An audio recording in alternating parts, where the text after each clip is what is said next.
Bom, e o assunto é de hoje, a convidada especial é a psicóloga Laura Pinto. Muito boa tarde, seja bem-vinda, que satisfação. Boa tarde, muito obrigada pela oportunidade.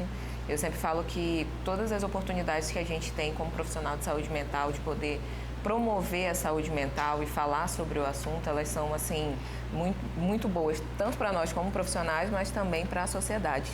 E a sociedade, eu tenho absoluta convicção de que agradece a oportunidade de ter aqui um profissional colocando esses assuntos para serem debatidos e levados em consideração, porque muitas das vezes, infelizmente, as pessoas desconsideram principalmente os sintomas, né, que são às vezes muito leves, às vezes estão bem explícitos, mas a gente acaba não identificando, né, que é o fator depressivo, entre outras questões. Janeiro Branco, o que é? Vamos começar entendendo como é que são esses símbolos criados para justamente trazer à tona esses debates. Certo. Janeiro Branco faz parte, é uma campanha, né, de conscientização que faz parte, dentre outras campanhas que a gente tem durante o ano. Temos Setembro Amarelo, Outubro Rosa, Novembro Azul, temos Janeiro Branco. Janeiro Branco, ela iniciou em 2014, então não é uma campanha tão antiga como algumas outras, né? Iniciou em 2014 pelo psicólogo mineiro Leonardo Abraão, para esse momento de renovação. Janeiro e a cor branca, como se fosse uma folha de papel branco, para a gente pensar em renovação e novas metas. E poder falar um pouquinho que durante essa época do ano a gente faz muitas metas, faz o mapa dos sonhos, né? O que a gente quer fazer durante o ano. E colocar a saúde mental também como uma meta, assim como tem atividade física, alimentação regular, colocar também o autocuidado e esse olhar mais sensível para a saúde mental também como meta. Se você não estiver bem emocionalmente, mentalmente, muito provavelmente o seu organismo não vai conseguir dar as respostas adequadas para que você, inclusive, avance nesses seus objetivos. A gente consegue identificar, tem diferenças desses transtornos mentais, pode ser titulado dessa forma, existem casos específicos ou o transtorno mental ele se identifica de uma única forma? Não, existem diferenças, né? Porém, o que nós costumamos falar como profissionais de saúde mental. O primeiro sinal da pessoa é quando ela começa a perceber que algo que ela tinha muito prazer em fazer, ela já passa a não ter mais tanto prazer.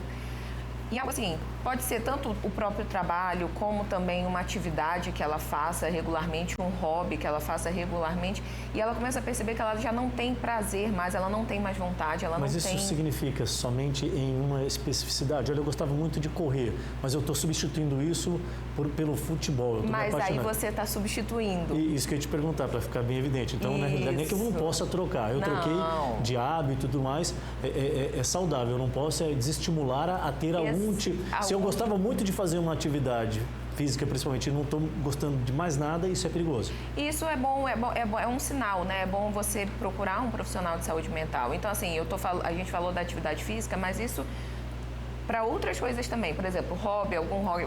Eu gosto de fazer crochê, um exemplo.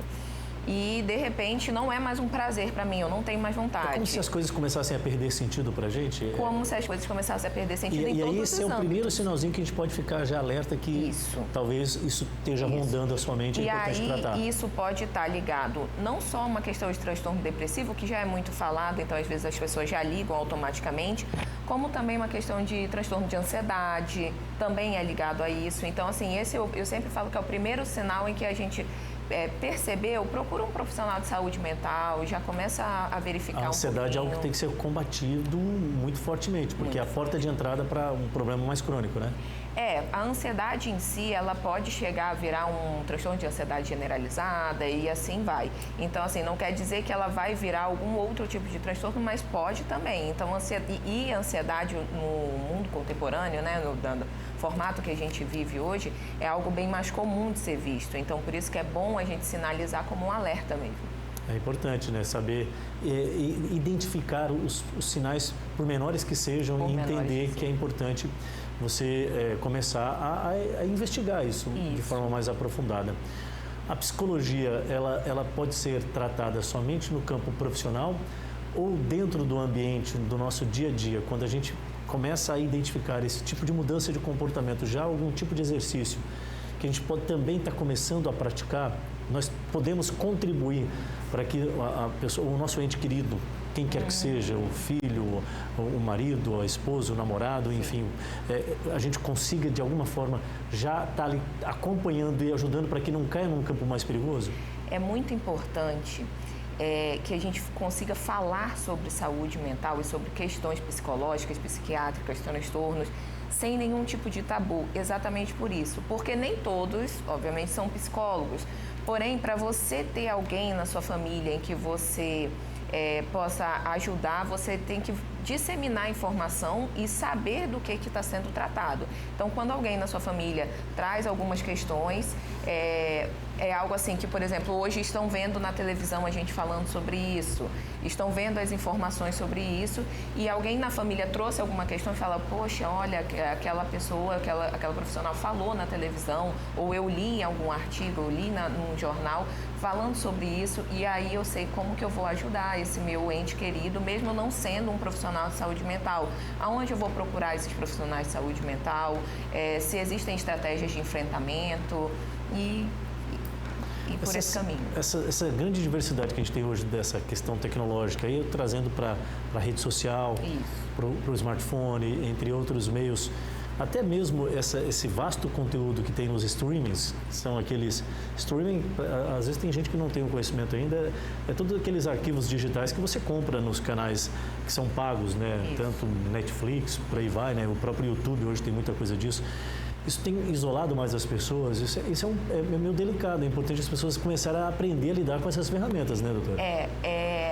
Existe um termo que é infoxicológico, o nome, que é quando você tem um excesso de informações tecnológicas, mas que sabe quando é assim, é tanta coisa que no final não te traz nenhum tipo de benefício, porque só faz a sua mente acelerar cada vez mais. Então, é quando você começa a ter essas informações, elas se tornam tóxicas, né? Então, é algo também muito relevante. A pandemia já trouxe muito isso, porque foi um momento que todo mundo teve que viver muito isolado e aprendeu a lidar só com o celular, né? Resolver coisas por telefone, trabalhar muito pelo computador. E então é algo que tem que ter um controle mesmo. Então as pessoas elas têm que ter um autoconhecimento muito grande para entender até o momento em que aquilo está sendo realmente tóxico na vida dela.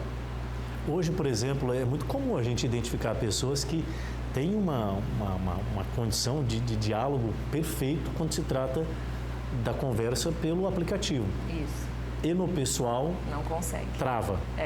Isso é um sinal também de que a questão está ficando delicada. Você tem que rever também o seu conceito e esse teu hobby, né? Porque isso acaba também se tornando hobby. E aí a gente também entra num outro ponto, que e acontece com frequência, assim, eu digo isso mesmo como psicóloga clínica e tudo, e atendendo, acontece com frequência pessoas que conseguem lidar com outras pessoas pelo celular, né, pelos aplicativos, enfim, mas preferem nem sair de casa porque não conseguem lidar com as pessoas fora, né? E isso é um ponto também que é um alerta na sociedade, né? E que estágio da vida da gente que é importante ficar atento? Crianças também estão tendo esse tipo de problema hoje?